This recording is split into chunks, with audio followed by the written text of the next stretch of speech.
Hey guys, how's it going? Here, Jeff, ML Capabilities Podcast. In my company, like usual, Richard. Thank you for being here.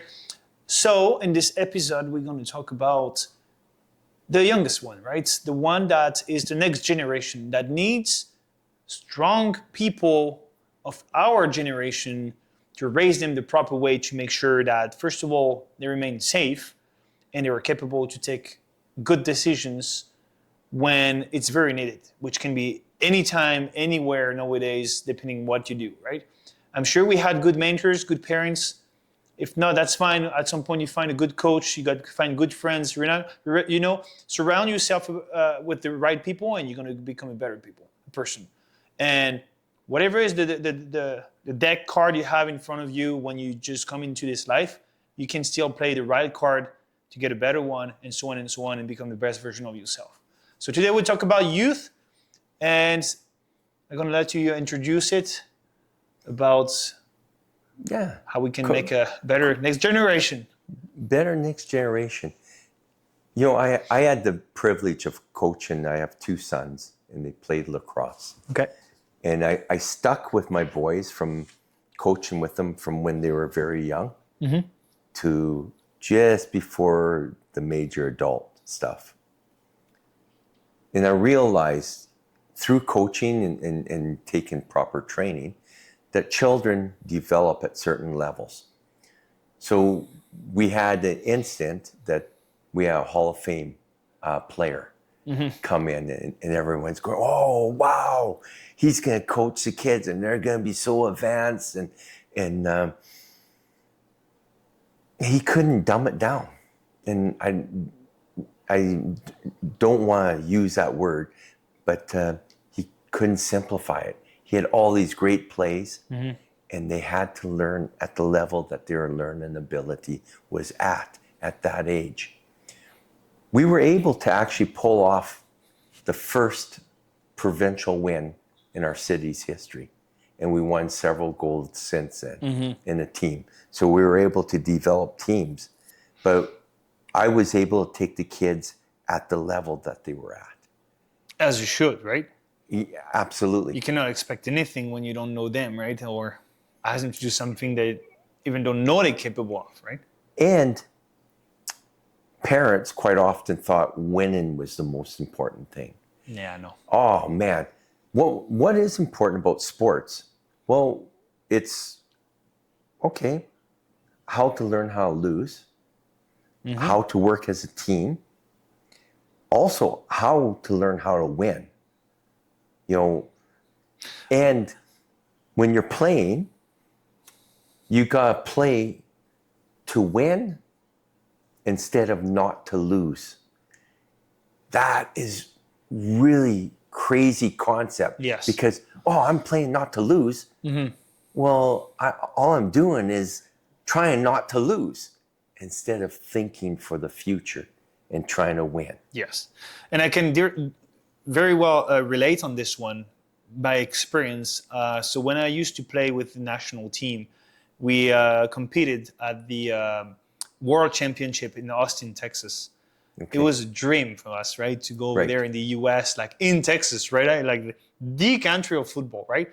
And we did an actual great competition with Hall Humidity. We were the best team to actually compete, right? No one get better than us even today. We had a very strong team, very, very good, strong guys. And we played, so it was for the fourth position. For the fourth position in the championship. Our last game, Friday Night Lights, Texas, Austin, against American Samoas. And we talk about big babies right now. Like, they were the same age, but you give them like 35. Big daddies, right? But it's like, ooh, geez, it's going to be war. And, you know, I know two of them because we kept contact with them. Awesome people. And some of them play in the NFL today, right? Okay. So that was a huge level to give you an indication. But physically, we need to be three to tackle one guy. The quarterback was bigger than most of our team, right? And we lost that game from one touchdown. And we shocked the world with France. Because we're like the French, the little French, oh, you have American football over there. Well, come over here. Like, look what we just did. We just fought against American Samoas. And everybody thought we would take like 50-0 or something like that. No, I think it was like around 27-21. We shocked the world. It was war on the field. We lost against them. But that was the best victory ever. That was the best game of my life. Maybe not my best performance overall, even though I gave it all. Maybe not the best result we wish to have, but that was the best game I ever played overall. And we lost it, and this is one that I'm going to remember over being champion of France, right? So why do you think that you guys did so well? I do think that first of all, the coaching staff for sure was very important. Like they were very confident in what they were doing. They trust in ourselves, but also the way they built the team. I remember because I've been in the team before the World Cup. I did some amical games and also the European Championship. So I saw the team being built, and they took us from our level and told us, it's not just on the field, it's also outside the field. So being good at school, being good in sports, but you have to do the work. You're at this level, we're going to bring you at this one, right? And so they showed us the path by a good coaching way, by the right methods, and by leading by example as well. Most of the guys that were coaching had won some championship in the European Championship that is in Germany, right? They had a lot of experience, so they knew how to build a strong team. And that is actually why I do think that the coaching staff has a real big impact on the results. Aside of the sports world, because for now, since now, I coach football myself, right? And I remember that I still have these guys where they say, Jeff, you were the best coach I ever had. And we want you back again. And because of the impact, right, it means a lot. I say that with humility, you know me, but never know how they can take it. But I also coach and teach kids nowadays through boot camps and so on. And this is the exact same thing. So how is it different teaching kids, the youth? Like you mean youngers? How is it different than when you're coaching adults to coaching children or youth? And that's actually very good that we talk about this, because I do think I have the right experience and also the facility that actually helped me to realize the level of the kids nowadays. And believe it or not, every kid is capable. Do you know what do not help them to thrive and become better? What? Parents. Oh, that's in every sport, though.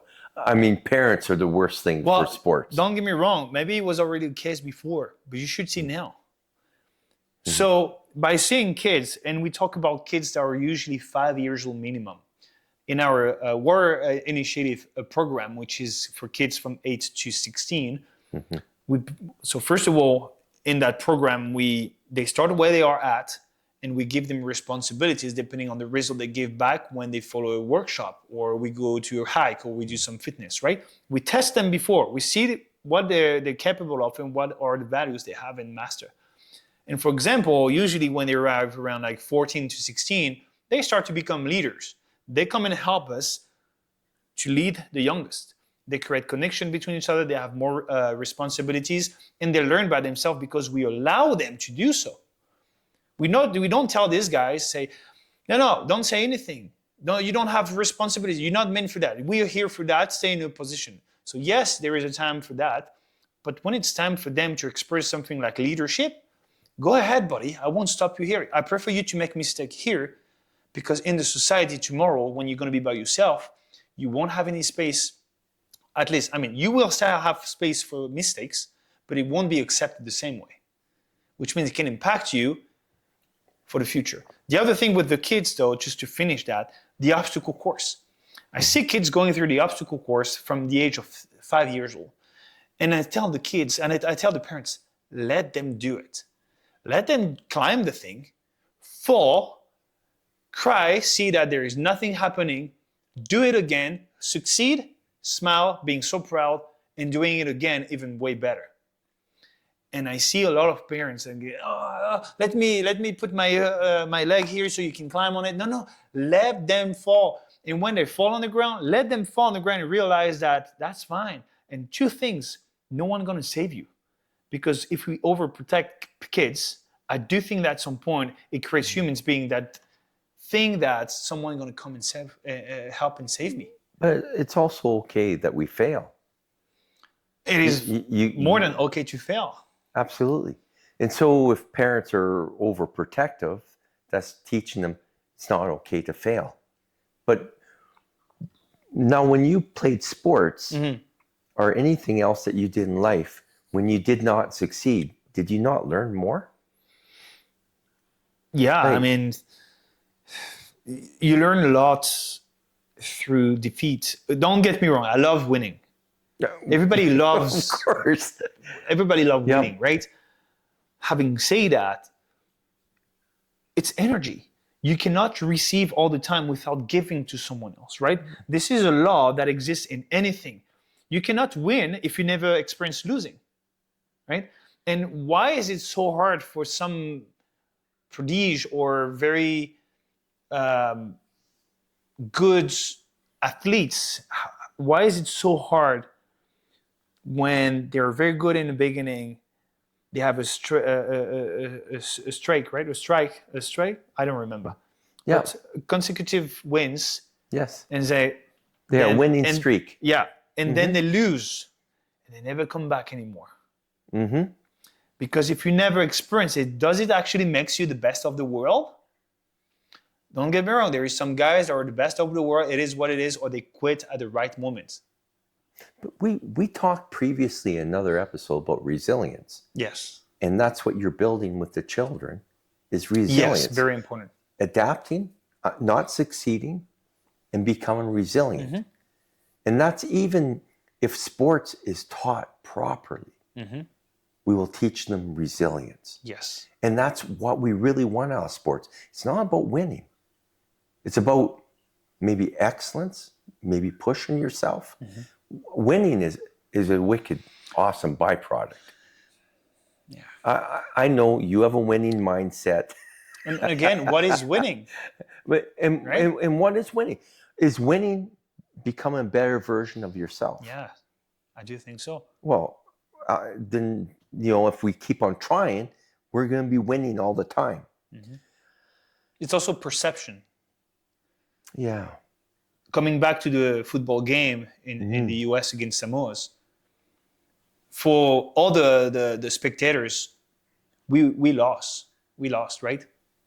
I won an experience that I'm still talking about it nowadays, right? So, and I inspire people, so that's a bigger win. Did you actually lose? It was a Cinderella story.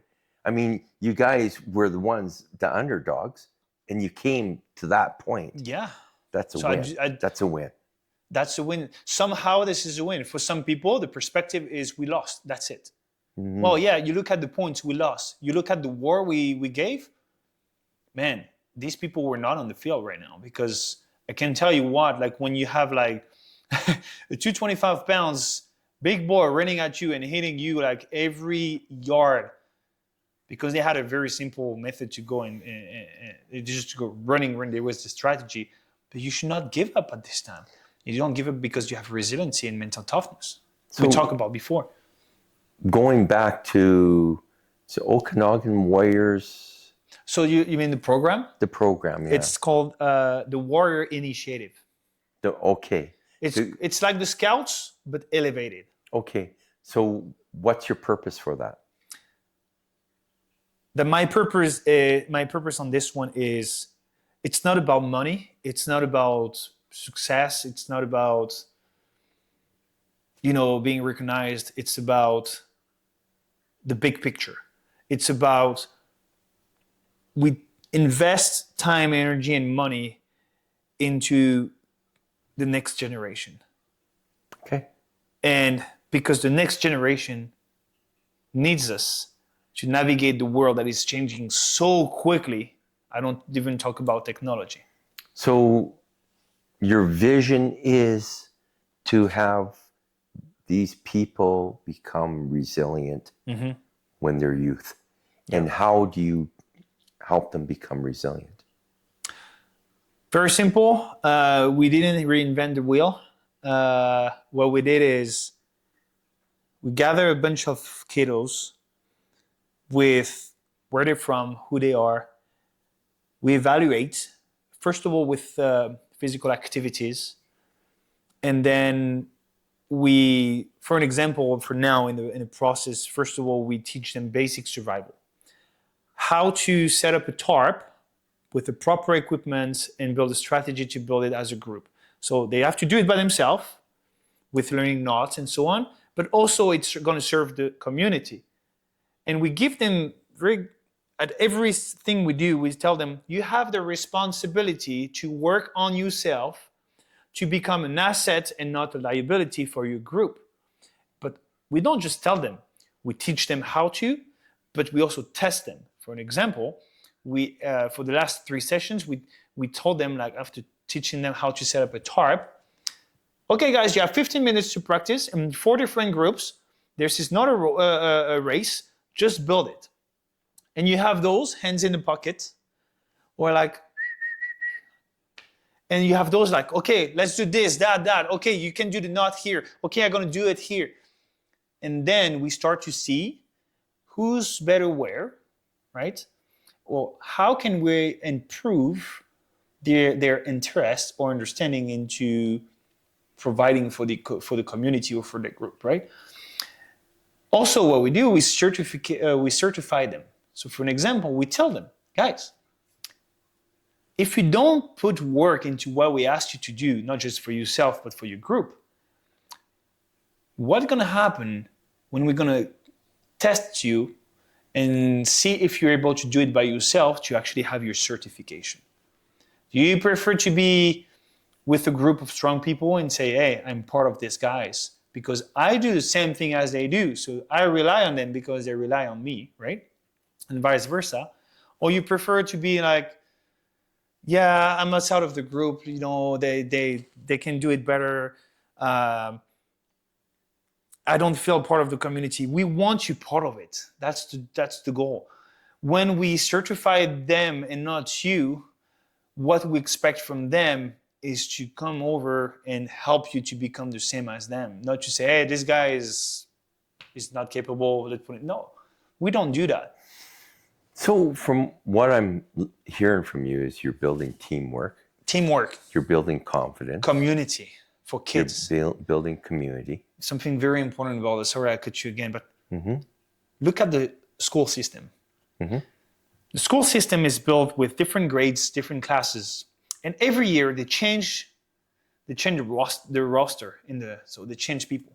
And in the past, I'm sure you're from that generation, because I was too. Well, they started to change it in my generation, but you could go from grade like 1 to 9 with the same people. Yes. And you build community, friendship, and that community lives together. It can support each other.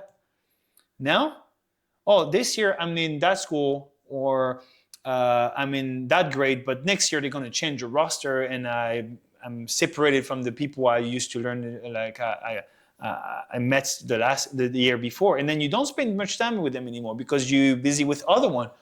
So this long-term community or friendship is broken. And now what you see people very isolated that don't trust each other. That's why we built something that it's every Saturdays, 10 to 12. We gather, we go in nature, we learn something new, but also we practice all together so we can do fun stuff, but not just for 1 year, for years and years and years and years, where at some points, the guy that started here with what he got became this big boy and can now have a bigger purpose to support and help the newest generation, even if they just have 2-3 years apart, like difference, they can help each other. And then you recreate the natural cycle of society and social skills. Social skills that is not that much taught unless it's for business. Hey, sell me that pen. I don't care about this. Like, create a strong relationship with that person. That's a skill. Respect people. Share your values. You respect yourself and the values. Respect other people. Have a proper conversation. Shake a hand like a man and a woman. Respect women. Respect who you are as a man. I mean, a young boy, but as a masculine person, right? And respect women as feminine people, because we all different.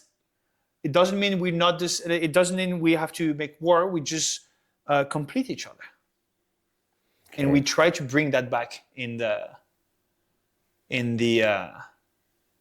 system, I guess. So just like sports, there's so much that can be taught if you teach it properly, or there can be so many negative things taught. So for what you're teaching, you're trying to get rid of the negative things and you're trying to build a community, is what I take. You're trying to build confidence. Yes. Resilience, how to problem solve. Yeah, very important too as well. And social skills. Yeah. So the survival skills in the wilderness, survival skills in society. Does that encapsulate? It is. For sure we can go deeper into that, and exceptionally we wanted to make that one a bit shorter because there is so much things to talk about. But yeah, that's the goal. In the end of the day, all the topics you just mentioned are interconnected. And if you lose one or two, then it doesn't make sense anymore. And we have lost individuals where humans being, we're meant to live together. And we forgot that. We're not Rambo. We're not like superhero that live by themselves. You build a strong community by working with others, right? So, okay. Yeah. The most important thing, and I gotta ask you this. Yeah. Do they have fun?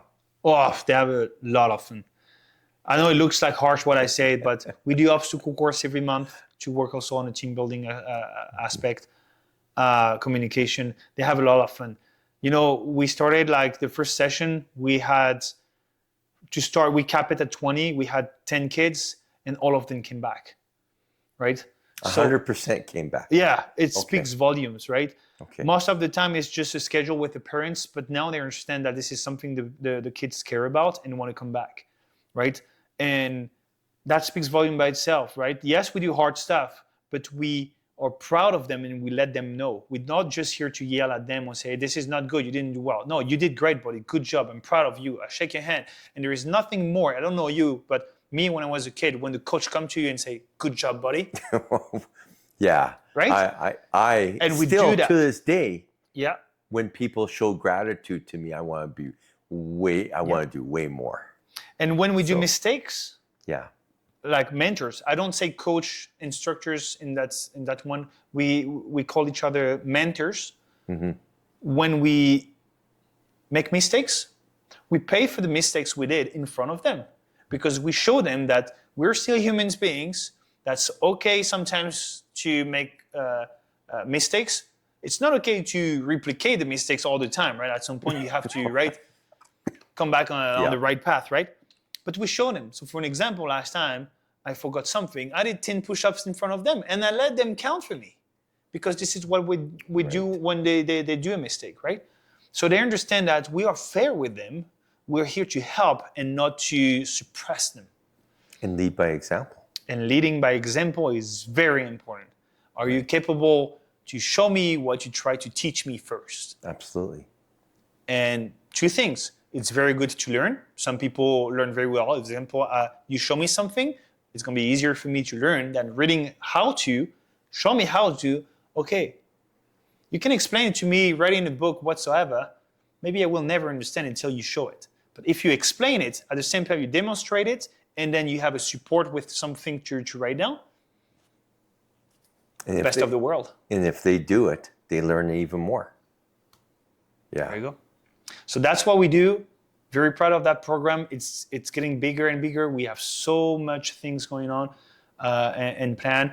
And again, if it's a message for parents as well, or for mentors, coaches, be hard with the kids in the right way.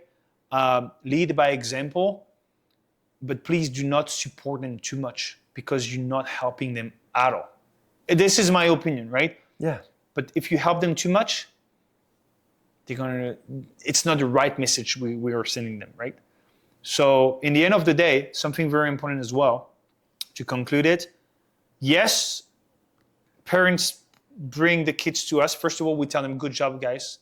That's great what you do. You invest in your kids. The best thing you have on earth. You invest into them. But second thing, yes, they come for 2 hours with us. But when they go back home, parents tell us that there is a result, better discipline, better respect, and so on. But we also rely on the parents to keep going. Trust your kid when he comes back, first of all. And secondly, it's because it's not in 2 hours per week that we're going to change individuals. It's because of the parents. So we want to meet with parents and say, hey, you have to do this and that. They are capable, trust us. And I think we are building a strong generation. Good. Till next time, we're going to talk about many other topics. If you guys like this episode, before I let Richard closing the video, hope you liked it. If you want to know more about our courses, please click on the link below, mlkabilities.com, and hope to see you at 1 hour of our course pretty soon. Anything you would like to add? Well, I think that's really important that all children develop at a rate of their abilities. So as they age, a 10-year-old can learn faster than a 6-year-old, but a 6-year-old can learn really fast. And why are we doing things? Like in sports, is it all about winning, or is it about how to lose properly? Or is it about teamwork? Or is it about how to win properly? Or is it about effort?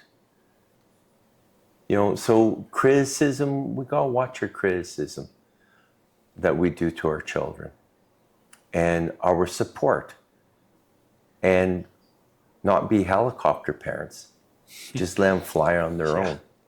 So it's been a blast. I love what you do.